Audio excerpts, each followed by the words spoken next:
Welcome to the ISTAT ROAR. I'm Pete Seidlitz. I'll be moderating today, or at least attempting to moderate the discussion. Since the debate's going to be open to all, including media or those who post on social media, we don't want anyone to see the debate as offering advice to buy or sell anything, nor does it represent any position by ISTAT itself. It's meant to be a friendly discussion of issues around the recovery, including the prospect that it wouldn't happen anytime soon, or that we're already well on our way. Both Gerry and Jep have been asked to take opposite views to the recovery to stimulate discussion and hopefully provide a livelier discussion. As in any debate, the views of the panelists are not necessarily their own, nor are they always correct. Both panelists, though, are not only active in the market currently, but bring a good deal of historical perspective experience. We'll be using time constraints. I whistle if I have to for each as we cover the topics. In addition, we'll be giving Gerry double the time allocated to Jep, as I found that it often takes an Irishman longer to get to the point. And my apologies to Jep, as my shirt is the same design as his favorite suit, of course. Anyway, if you have any questions, feel free to ask them by using the Q&A feature at the bottom of your screen, and let's get this party started. I'd like to start off by asking Gerry first to give us your initial thoughts. Hey Pete, thanks very much, and nice top. I think my objective here is more to get as many bikes as Jep has drum kits in his room, but we'll leave that for another day. So firstly, I wish hope everyone's healthy. You know, we've been through a lot in this world and continuing to do so over the last year and a half, nearly at this stage. I said, to start off, this is probably the largest crisis that the world has had to endure since World War II. You know, the difference being that on May 8th and September 2nd, 1945, you effectively had a line in the sand with the end of World War II, and we don't have it with essentially a line in the sand and an end to what we think is the end of this pandemic anytime soon. It's largely a health crisis, and I said the greatest adverse economic impact has been on the services industry, which we're all part of. Travel, transportation, hotels, restaurant, bars have suffered immeasurably in the past number of months and continue to do so. The global population have dealt with this, you know, quite in a binary fashion. You know, simply put, if you feel well and you feel if you feel ill and then you think the world is bad and things aren't good, and if you feel better, you generally think the world is in a better place. And I said that's kind of where this came from in December, where if you think that when vaccines, everyone felt pretty poorly about where the world was going with no end in sight, vaccines were produced, and suddenly, which is a miracle in itself, in the time constraints they did it, and you know, the world suddenly is better, and we're on this kind of road to recovery, and everything's going to be great. You know, but you know, in our post-vaccine world, essentially, what are we looking at? I said we're seeing, you know, quite disturbingly a separation of haves and have-nots. Probably the greatest display of fervent nationalism I've seen in my lifetime. Instead of conformity among nations to a vaccine rollout, opening borders, and generally approving a kind of a roadmap or flight map to recovery, we're seeing everyone look after themselves, which is natural to a certain extent, but you know, is also disappointing.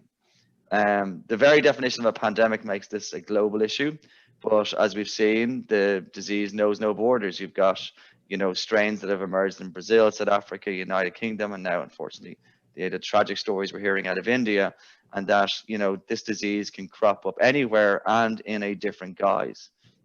The largest issue, if we continue down the path of this medical nationalism and do not focus on a coordinated global response, will be, you know, we're going to make it a greater global economic problem.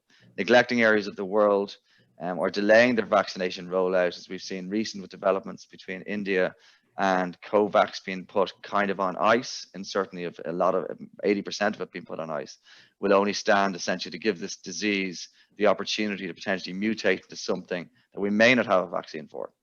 The danger with this is that it doesn't stay at a services industry problem. There's a contagion about it, and it becomes a broader economic issue, which obviously leads to potentially broader economic downturns and recession. On the national side, we're already starting to see a trade war proxy being played out where one country's vaccine with a supposed lower efficacy rate will be treated differently than another. An example is Sputnik. If you've got the Sputnik vaccine, you can't get into the European Union, or it's not accepted in the European Union, not validated in the European Union. And my guess is that there's more of this to follow, potentially with the Chinese vaccines over and the US and European vaccines.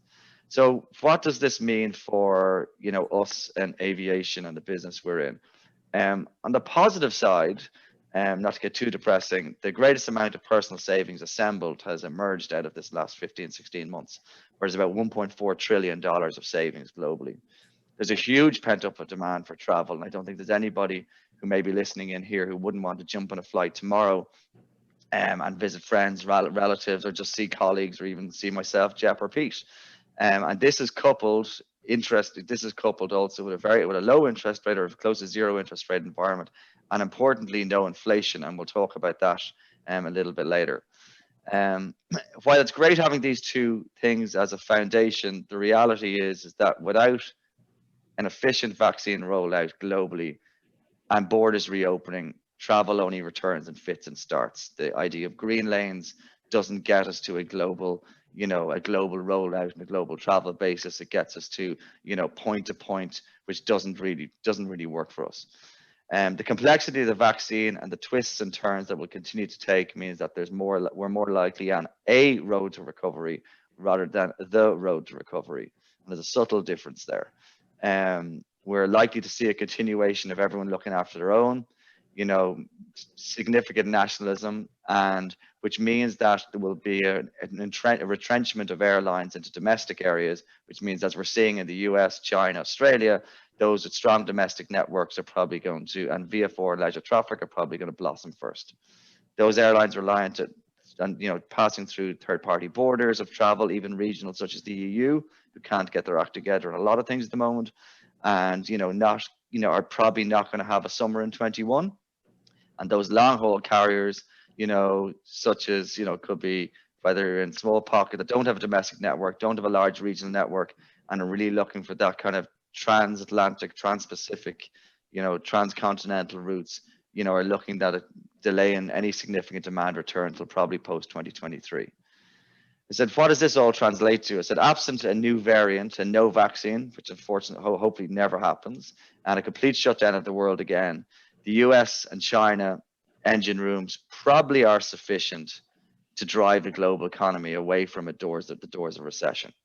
However, there's likely to be further requirements for bailouts for airlines, as the aviation industry, and much like the wounded soldier, still cannot stand on its own 2 feet. Lastly, before I pass over to Jep for some happier thoughts, in order to get back on a road to recovery, airlines have had to take on an enormous amount of debt, unprecedented amount of debt that we've seen before.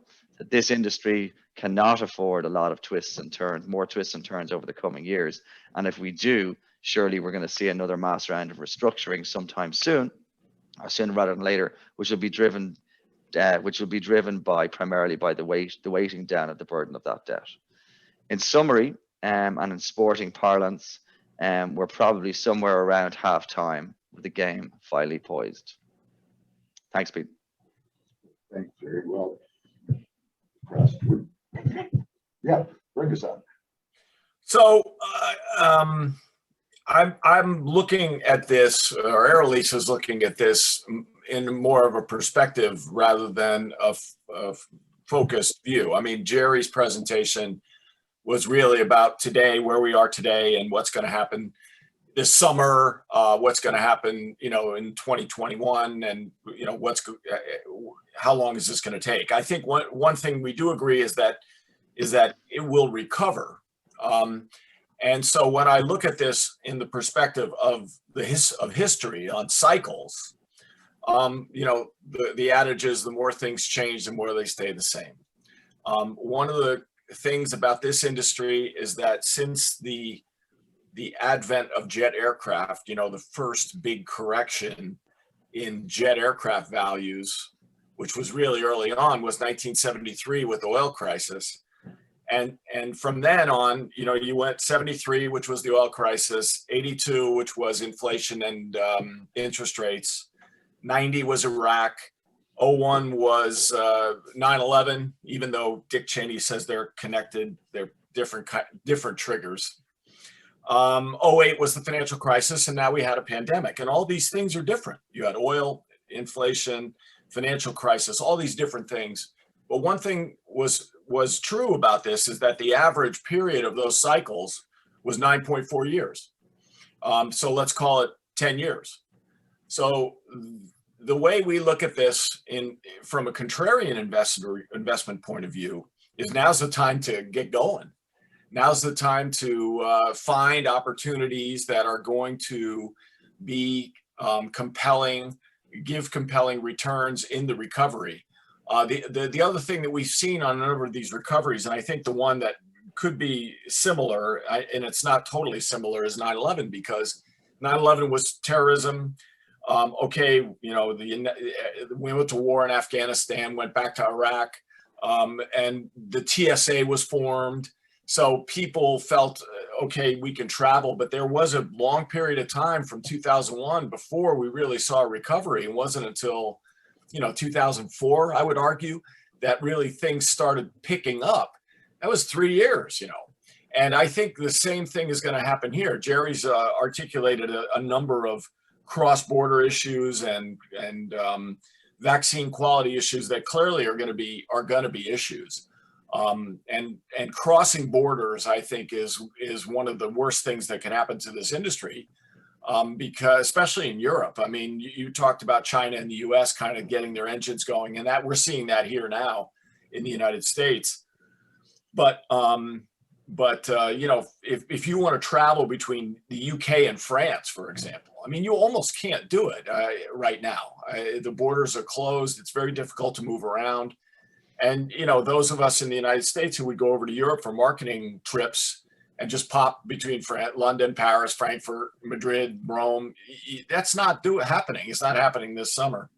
So that has to work itself out.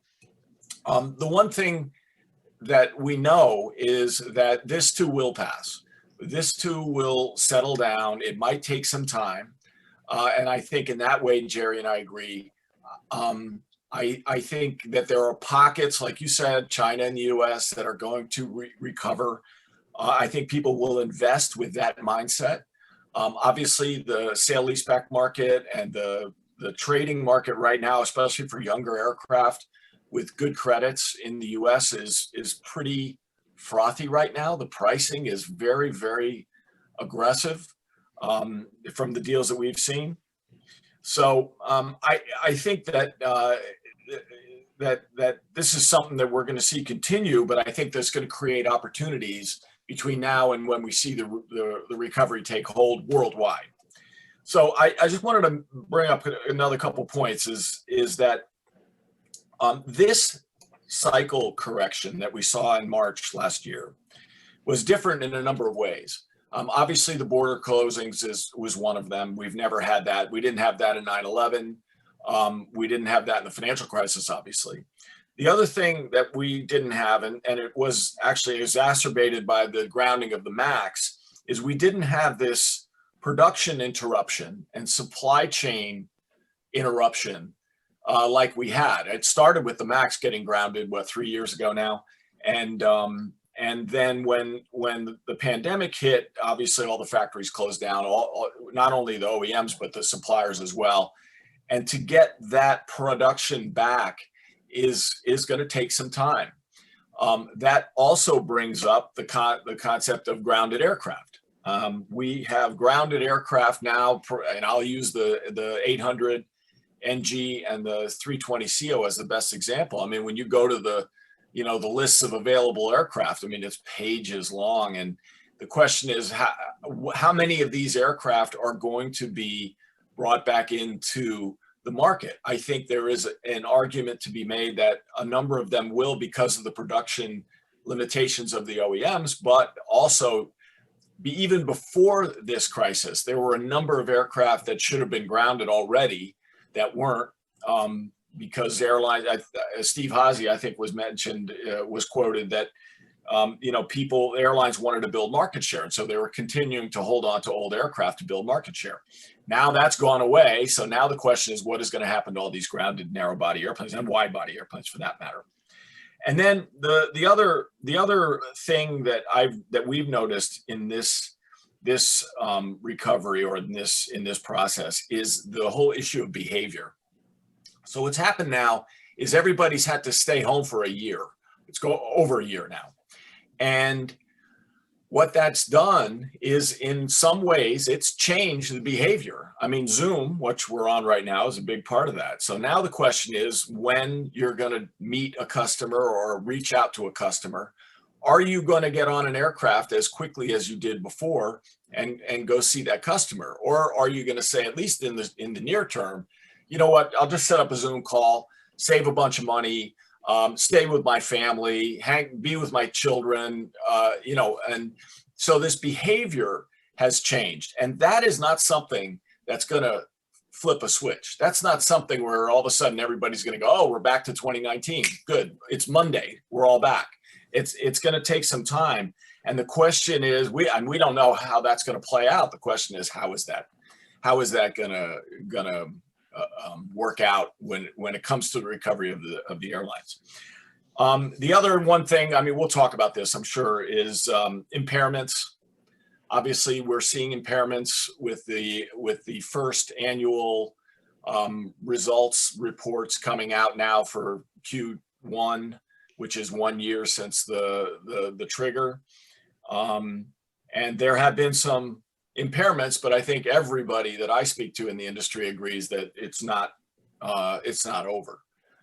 So we're going to see more impairments. Obviously, everybody wants to spread those out, but aircraft lease payments are like seats in an airplane. If it flies empty from Miami to LA, you're not getting that revenue. And if the airline doesn't pay in March of 2020, you're not getting that March of 2020 payment. The airplane is, a year older and the lease has gone on.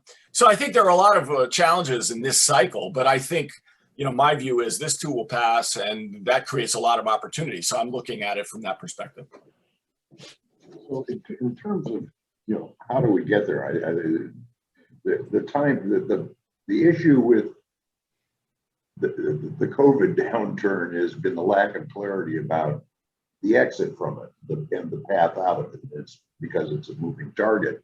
I'm curious. Well, let's start in the short term. What do each of you feel about the prospects for 2021, which is driven by summer traffic? I mean, there are differing views, but I think I would ask you guys, like Gerry, what's. So I think, I kind of, the last year I've kind of worked in the world of a proxy, because yes, we're in a downturn, in our industry. The rest of the world's not in a downturn, apparently. And what you're trying to figure out is, because this has never happened before, apart from a war situation where everything has been grounded, and it being able to move bodies from one border across another just doesn't exist really anymore. So I look at our proxies, and I kind of look at, originally I was looking at the proxies for restructurings, and one of the proxies I would use is Virgin Australia. So when you looked at Virgin Australia, they'd have ripped the band off. They had a very short window to be able to get a buyer in and get the restructuring done. And kind of that's the way restructurings have happened. There's been a power by the hour period. There's been a deferral period. There's been a restructuring of the lease. There's been this and this goes on, and kind of everything is taken up that form. And then one of the other things is that looking at is that, proxies for, what could happen, the bigger networks. And one of the proxies I had looking at was in Brazil. So GAL restructured a number of years ago and did a really good job of it. Azul did a quasi restructuring a couple of years ago, probably a lesser good job of it, but did, got themselves a cost base into a reasonable position. But LATAM's bankruptcy meant put the kibosh on those, businesses as well. So they had to clamp down again on it. And I think Brazil was a very, in the early days, a good proxy for what potentially could happen in the US. That, if US demand didn't recover, that suddenly, if one of the majors filed, then it, throws on this knock-on effect.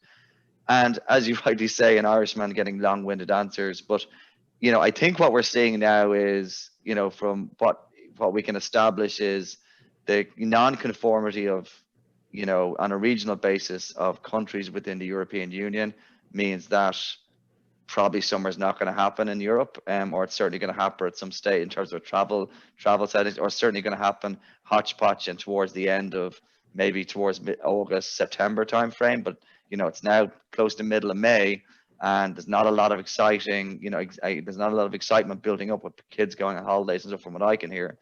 And the US domestically is going to do well. Mexico looks like domestically it's going to do well. South America looks like it's still going to have serious problems. But South America's issue is really December. It's really Q4 when their uptake, because this is typically their low season. So if you talk to a lot of the carriers in Brazil, Argentina, Chile, Colombia, they're seeing potential uplift in market, 6 months away. So the big, I think, bellwether for them will come in a few months' time. Australia looks like it's going to be good. China looks like it's going to be good. Southeast Asia looks like it's going to be non-existent.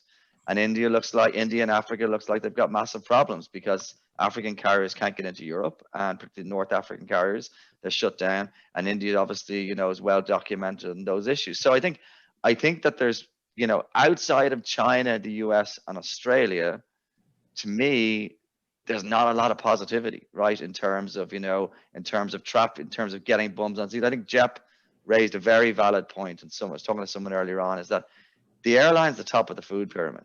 The airline doesn't get paid.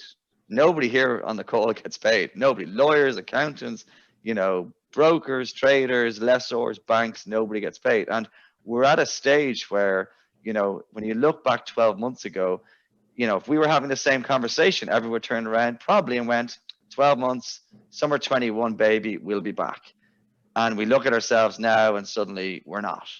And so that creates a massive problem, particularly for Northern Hemisphere carriers and carriers in Southeast Asia who have, I think, who have tried to repair their balance sheet or develop their balance sheet to be able to meet 21 demand. But if 21 demand isn't there, what happens next? And that's a big question.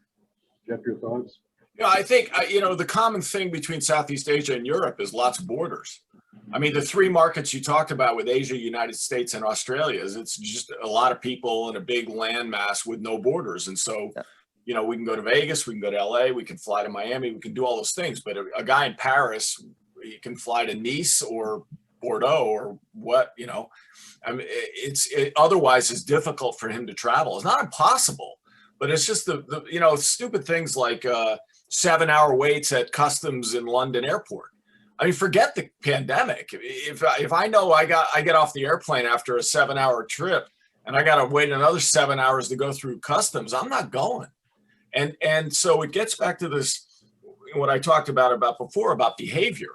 I think people are processing the new reality of travel, and there will be a new reality of travel. There's all this talk about vaccine passports, and Gerry, you talked about it, no one's going to accept the Sputnik and the Chinese vaccine. And so those people won't be able to travel to Europe or the US and back and forth. And, the other aspect of behavior when it comes to what's happened over the years, this past year, is that people have invested in staycations. They're buying boats, and they're buying motorcycles, and they're buying RVs, and they're buying campers. You can't find a camper because they're looking for ways to recreate that is COVID friendly, and so but that doesn't do anything for us in the airplane business, because what they're doing is they're investing in things that will change their behavior, at least for the medium term, so that they won't fly. So I think 21 is a bust. I really do. I mean, I think you're going to have these pockets of market, but Europe is not one of them. And even in the United States, one of the problems in the United States is yield. The very little business travel, and there's no international travel, and that's where they get the big they get the big bang for the buck on the yield. Paying charging a guy $49 to fly from New York to LA. I mean, that's nice, and it's great for the passenger, but at the end of the day, it's not gonna it's not going to cut it. They need to get the business traveler to London and the Tokyo and all those other things. And that's not happening in 21, in my view. So in And 21, probably not 22. Right. since you both, yeah, I mean, and you, I think, have similarity of opinion there, but so the impact, what does that do?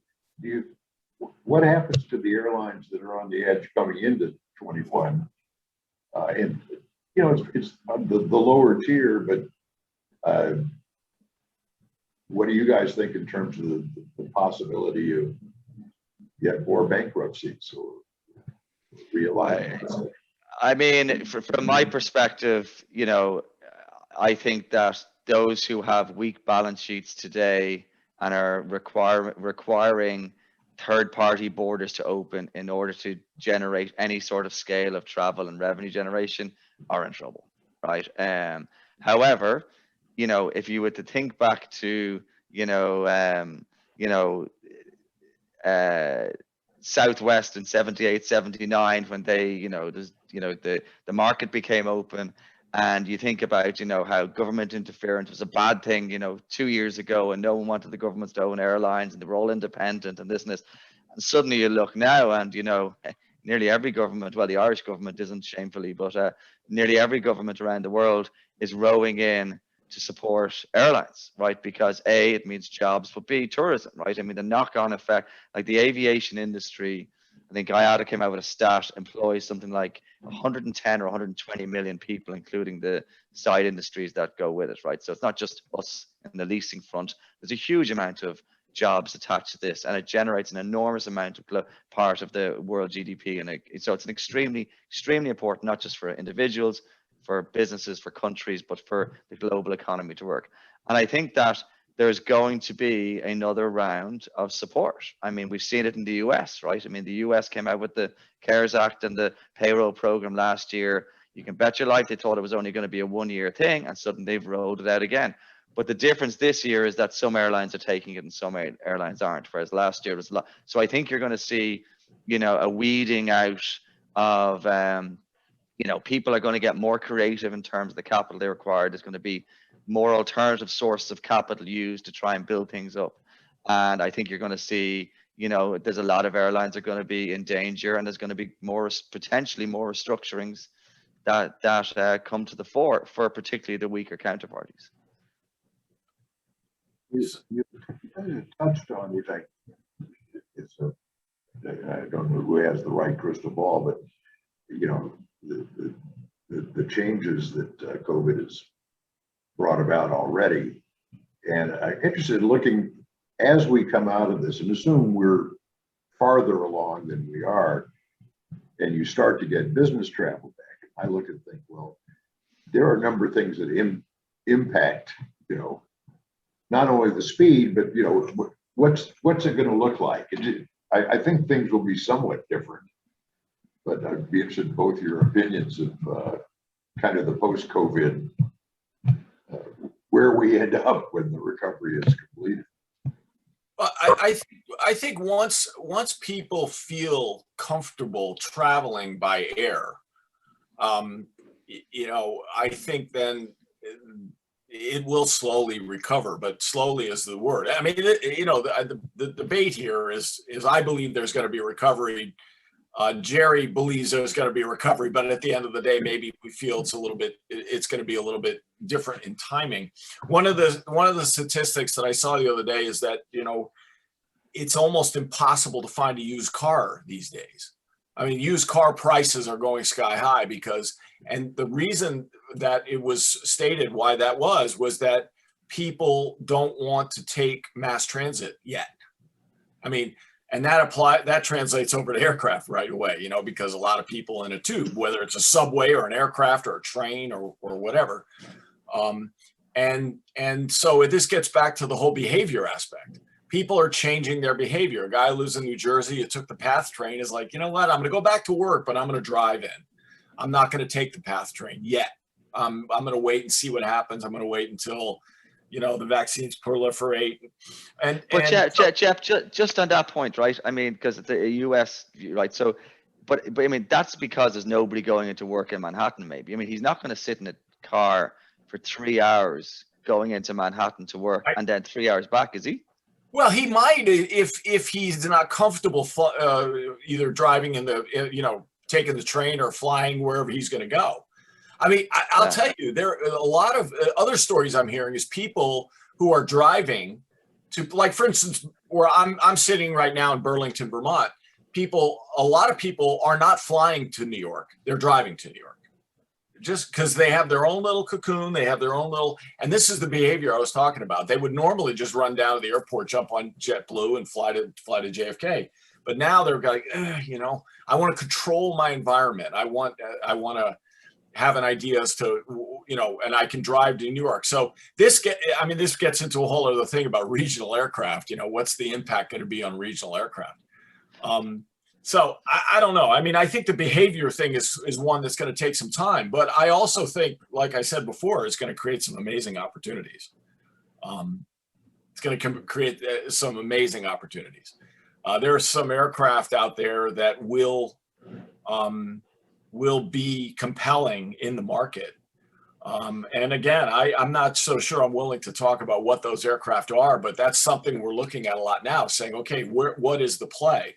Obviously, it's not a new aircraft as far as an aircraft trade play, but there are going to be some good opportunities because this too will pass. So, Well, in terms of the opportunities, let me ask you, I mean, the most problematic aircraft market today is wide bodies. Obviously, that's tied with your bet on when that kind of international travel actually opens up. Where do you see, in a general sense, how do each of you feel about the future of the wide body, and what kind of gauge do you think coming out of this is the winner? Gerry? So I'm talking about passenger wide bodies, right? So, I mean, the jury's out on passenger wide bodies for me for at least the next 3 years. I think that we just talked about trying to get domestic and regional traffic up and running.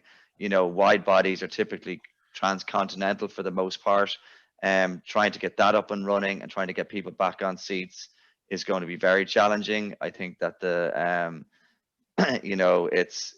it's one of the areas where we could see, and I was actually talking about some of this earlier on, is that the big kind of hub and spoke carriers that you would in the Middle East, Asia, and even the majors in North America at a certain point, although that's a lot of business traffic between the UK and the US, are going to probably have to rethink their product, right? And are going to have to rethink, because if people aren't willing to pay upfront and pay, much higher prices, how can they attract people? I mean, is it going to become more of a premium economy situation because people are willing to pay less? I don't know, right? I mean, and then that would mean that people are much more comfortable traveling in closed spaces. Like one of the stats, or one of the things I'd heard the other day was that, in Australia, there seems to be a lot of the upfront, and there's obviously a limited amount of domestic upfront seats available, but they're all taken because, not necessarily by business people, but people who just want to be away from other people. And, I think that from a wide body perspective, I think that, you need international long haul and business traffic to bounce back. If you don't have that, the viability of the product is questionable. And I think that there's going to be a significant lag from your domestic traffic for that to rebound. I would whether that's 23, 24, some people have even said 25, I don't know. And then just going back lastly to Jeff's point on behaviors is that I wouldn't have thought twice on it, jumping on a flight for 10 hours to go to a couple of meetings or do a bunch of meetings. Are you going to do it now when you have the relationship? Are you going to do it 3 times a year? You might do it once a year. And then the other, lastly, is that, the ESG component, people are going to get, as we've seen the last number of months, a lot more focused on, the environment and what's going on. And I think you're going to see a lot more people, closer to home vacationing, certainly in the near term, rather than, taking these kind of 10 or 12 hour flights globally. But at the same time, Australia is a big island. There's not a lot near it, so there's Australians are going to travel anyway. I think that one of the things we're seeing, like airlines are going to repurpose their aircraft. We've heard now, like American Airlines is starting to fly 777s from Miami to New York. Obviously, Wow. you know, as the traffic grows, they can fly one flight instead of a whole bunch of 800s or Maxes or whatever. Not today Maxes, but you know, they can do that. I think, and then, you know, you hear stories about what's happening at Etihad where they're focusing on the 787 and they're going away from the A380, they're going away from the 777. And you know, you see a lot of that going on in the market where there is transition. I think on the wide body side, obviously one of the things to look at is the cargo.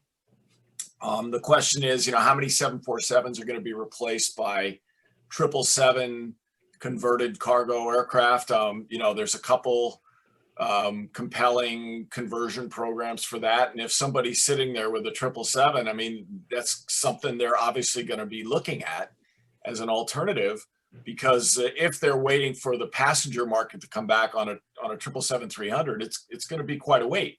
On the other hand, you know, one of the aircraft that we have been looking at, just because there's been a big movement on pricing, is the A330-300. You know, and that's an aircraft that reminds me of back in the day with the DC-10. You know, the DC-10 was one of these airplanes that was ice cold when it was cold and smoking hot when it was hot. And in between those market cycles, you can make a ton of, and also lose a ton of money, but you could do really well. So, you know, I mean, before the trigger, I mean, these airplanes were with leases were being traded, you know, over $60 million. And today, I mean, I don't know, 30, maybe you could, I mean, AOG airplane, you could probably buy in the 20s. But when the market does come back, the A330 could be one of those airplanes that recovers a lot quicker, let's say, than bigger airplanes like the 777. So I have actually heard of a few guys out in the street, in the market, that are snooping around on that. Now, on that situation, you gotta have some staying power, because you go buy a $25 million A330, even though you think the value is going to go back up to 50, which would be a great trade, you may have to wait 18 months. And, you know, an AOG A330 for 18 months creates gray hair for sure. And it is not cheap, just cost of funds and also, you know, insurance and storage and all that stuff. But those are the kinds of deals that you're going to start seeing in the market that are going to create huge value for those who are creating the business at this point in the market. I mean, you know, right now you've got two buckets of guys. I mean, you have guys who went through the trigger, went through the cycle correction with a big portfolio, and now they're playing whack-a-mole with deferrals and AOG and all kinds of things, and one thing after another. And, you know, talk to some of the guys that I know in the business, and every day, like, oh my God, I don't want to turn my computer on, because it's just one email after another from airlines wanting deferrals or return the aircraft, you know. And on the other hand, you got guys who've gone out and, you know, raised some money. Right now, it's difficult to get transactions that are compelling on an IRR basis, but that will change. And the guys who have the ability to execute on those transactions or are willing to take bets on certain aircraft types are gonna kill it. So we're getting a number of questions, and in one area we haven't touched on is in depth, I think, are lessors. And I'll just read you one of the questions. There's predictions that the lessor marketplace of about 20 large lessors will continue to consolidate to about 11 mega lessors, owning 90% of the world fleet by 2024. How do you guys see that affecting the leasing and the trading marketplace in light of the density itself, and also light of emerging from the pandemic? Gerry, you want to? Yeah. Obviously, we've had, you know, the largest merger in history was announced with AerCap and GCAS. We've obviously had Carlisle then taking on Fly. So we've had, you know, two deals that probably we wouldn't have thought happened, you know, 6 months ago, or certainly 12 or 18 months ago. I think that it's interesting when you go down the list of the 30 or 40 lessors. You know, a lot of them, a lot of the outside the top 15 or 20 typically are kind of fund managers to a certain point. They'll have a leasing platform. I mean, are they really going to sell or merge into it? Probably not. And then if you look at the top 10 or 12, you know, I can't see, you know, SMBC buying Boca. I can't see Boca buying CDB. I can't see CDB, but you know, so I think there's a limited amount of M&A stuff amongst the bigger players that can actually happen. I think it's from, you know, from shops that I've been in, you know, aside from RVS a long time ago, you know, people who are nimble, who are opportunistic, who, as Jep said, can kind of, you know, get themselves directionally right in terms of an investment opportunity and have a lot of knowledge in the space and good relationships, probably can do well. And I think there's a place for them in the market. I think there's the place for the, you know, 50 to 200 aircraft leasing company who is probably outside the top 15. As I think there's a place for the bigger guys up front. But I think I'm not sure consolidation, it's just consolidation after consolidation. I think that there's enough players in the market that have big balance sheets, big interests, that I'm not sure that they go and sell that down. There's a couple of people obviously who are you know, potential candidates for in the market, you know, over the next year or two, but I don't see a kind of an enormous amount of M&A happen. And the flip side of that is, you know, between now and this, going back to Jep's point on you know, on impairments. I mean, what's another person's value? I mean, the person who's holding it is going to value it more than you're going to value it as a buyer. And, you know, you're going to come in and look at, you know, all these power by the hour agreements, all these deferrals, and you're going to assign a discount rate to it, and you're going to chop down the residuals down to something to make it palatable to you. And the reality is that the seller is not distressed. It would be questionable whether there's a meeting of the minds there, unless there's an ulterior motive to sell, right? So, you know, you know, trying to get a situation where you're getting, you know, like DAE Feroz came out the other day and said that, you know, they would have been, I would have said, been a primary person who'd been in the market trying to look for, you know, M&A transactions over the last number of years with the capital base that they have behind them. And he has said that it's very low down the pecking order now in MFA, that they're going to do organic growth. So I would question, I'm not sure there's lots and lots more of certainly like next 24 months. I don't think we're going to see another, say, 7 or 8 M&A transactions. We might see 1 or 2. Yeah, I don't know if I totally agree with that. I think there's going Good. I think there's going to be more M&A. I really do. I mean, I think there are people that strategically might not be exactly where they need to be right now, and they might be able to get there through M&A.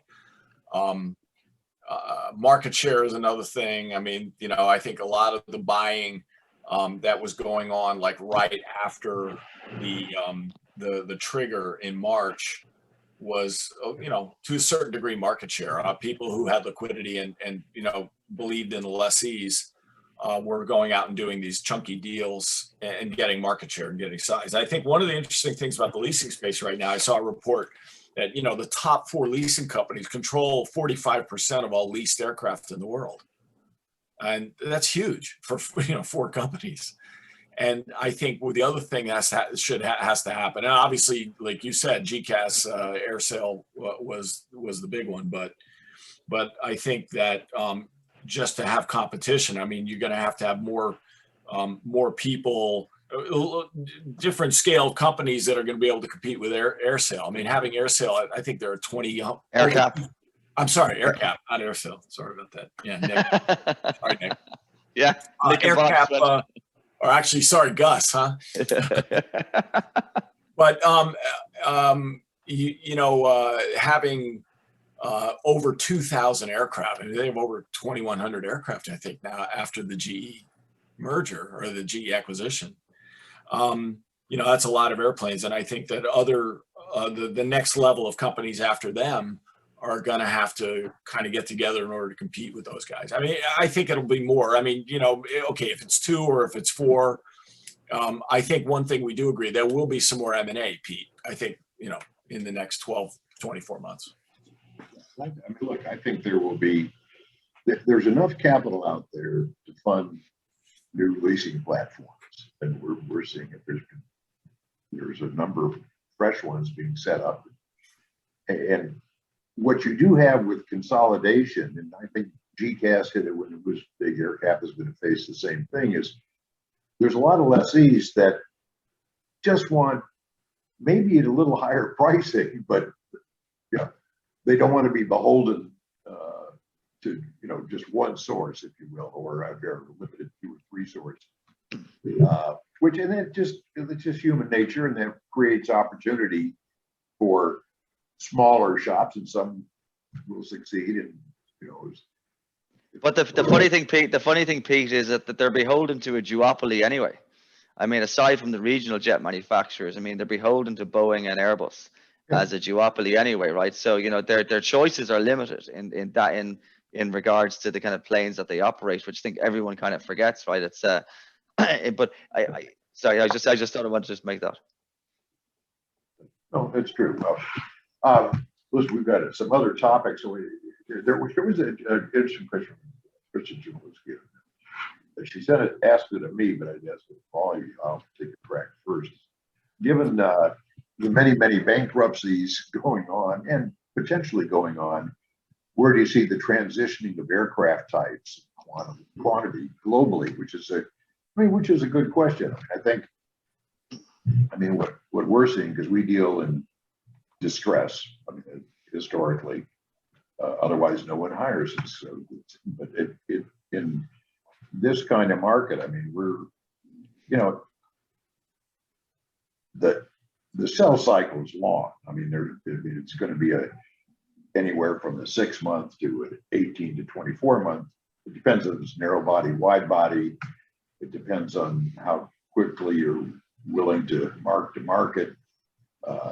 Jep's example with A330, I think there are opportunities. I think that, but you hit a certain number, which the pricing has on the 300, and it becomes a buy for somebody. It becomes pretty in somebody's eyes, and I think we'll see. I mean, but it's a bet. I mean, it's either they're right or they're wrong.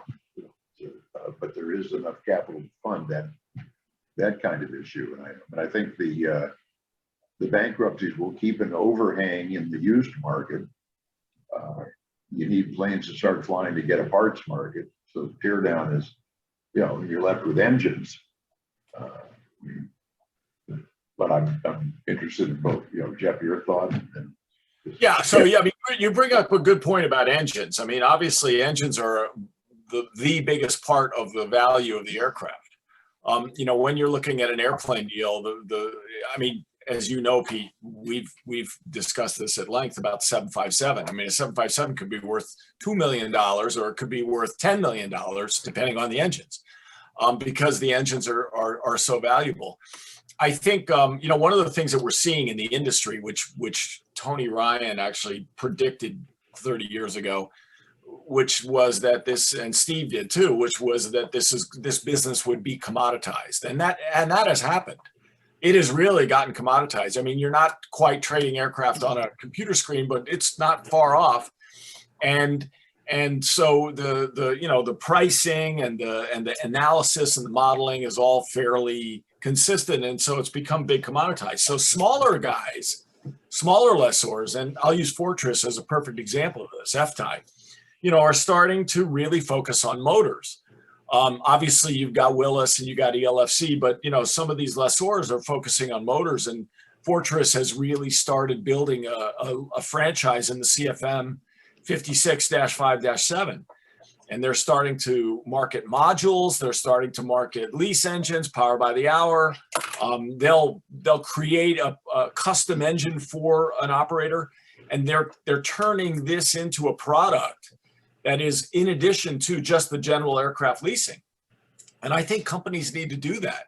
They need to come up with creative ideas in order to differentiate themselves from the next guy, because, going out and buying aircraft is a much more difficult thing to do from the 90s. In the 90s, it was, you know, there weren't a lot of guys, and you'd go and you'd have your angle and you'd do the deal. That doesn't happen anymore because everything's on RFP and everything's out there. It's much, much more difficult to get traction in that way. So you got to differentiate yourselves. When engines is one way. So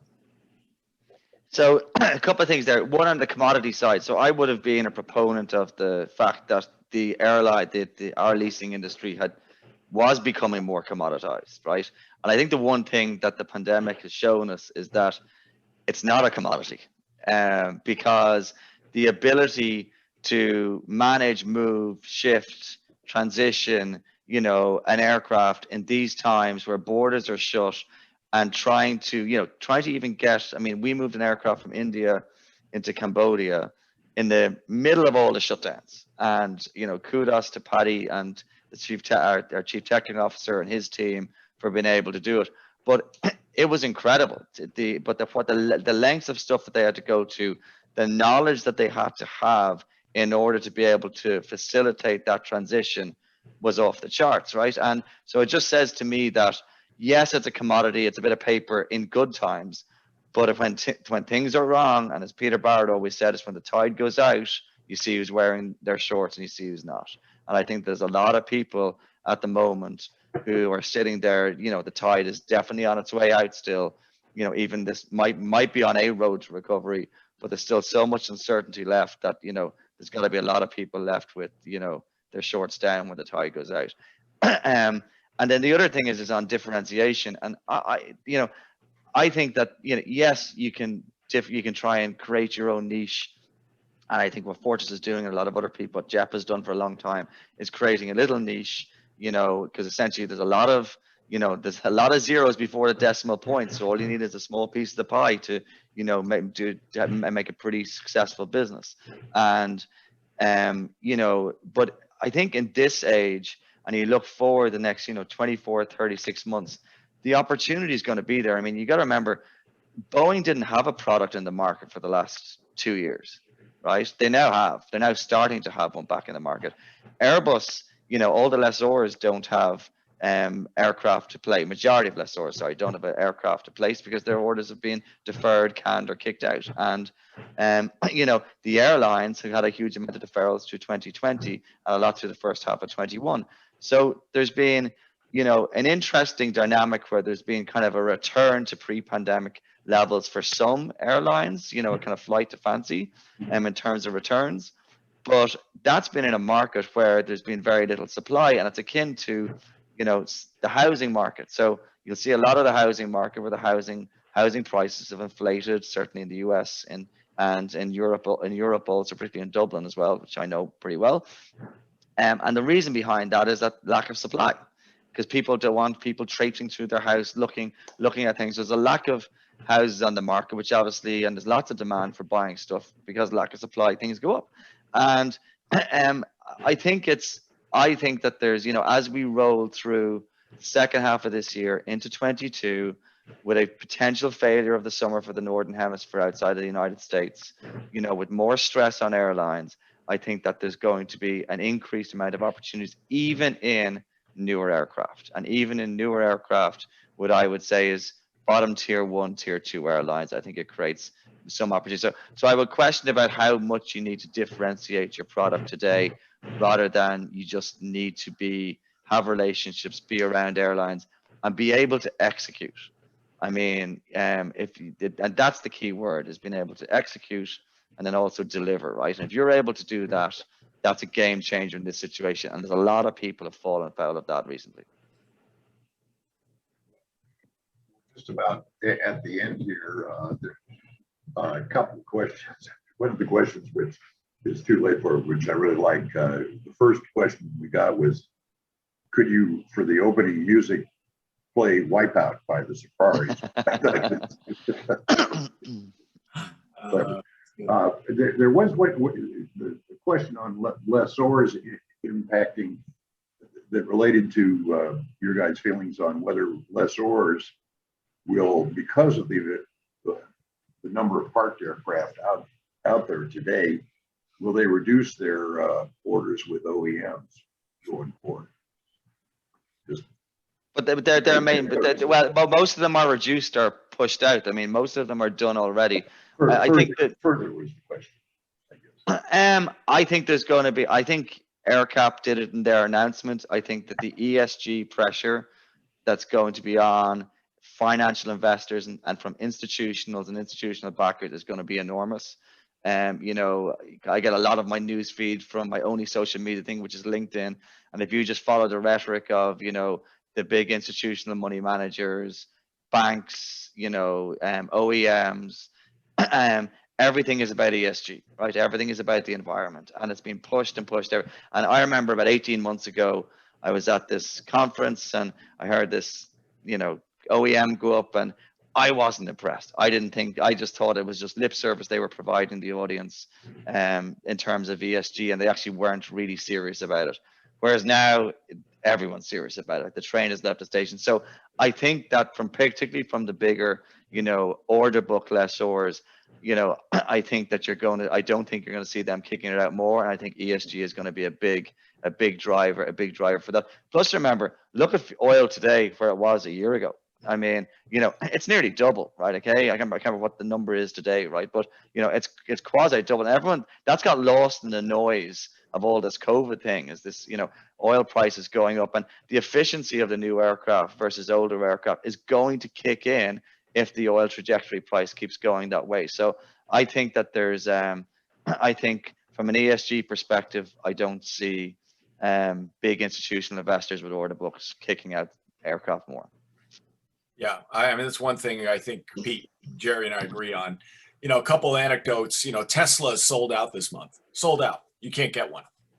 I think ESG is becoming a big issue. I was going to bring up oil. Gerry brought it up.